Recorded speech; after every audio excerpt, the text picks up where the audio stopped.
He's only going to the 2 1/4. He's shutting it off at the 2 1/4. Mile 4, 290.744. Why we keep returning? You know, that's an awesome question. Just look at the place. This is a gearhead's heaven. Some of the machines that you see out here are just engineering marvels. The intelligence and the thinking that goes into these cars is just incredible. You know, you get goosebumps thinking about it. You know, I was here years back when Don Vesco went past us at 427 miles an hour. And it's still something that I think about of watching him go by. Not quite so loosey-goosey. I called Dave Brant, my friend, to see if he wanted to go to Bonneville. Because his son was the same age as my son, and they hung out together, they raced motorcycles, they were best friends. I said, the kids are gone, it's our turn to play. And so we came to Bonneville. We came out here, and it was just, I mean, it was magic, walking around looking at all the stuff. It rained that year, and so we checked out early. And on the way home, we were driving along, and I said, you know, this isn't a spectator sport. We need to go build a car. And that's how we got here. Are we going to loop the chain again before we run? Rudy is the kind of guy that wants to be involved.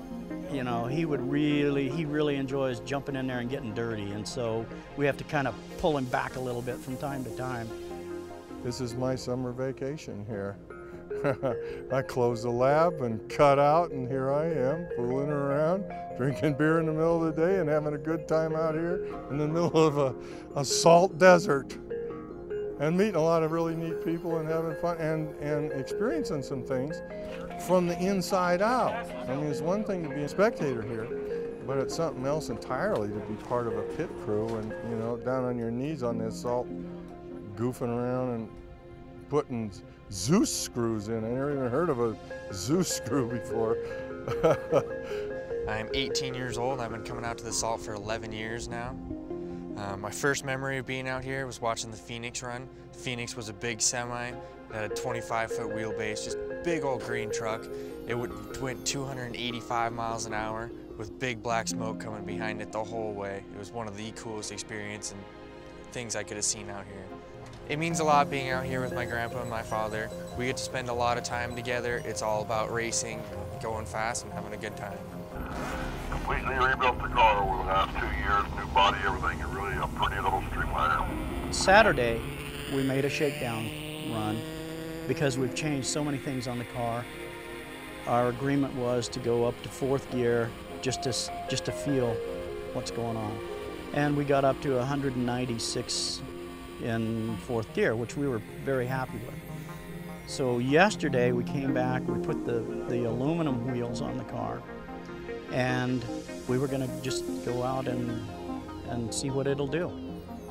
I took off, and in the 2 mile, we were doing 170 miles an hour.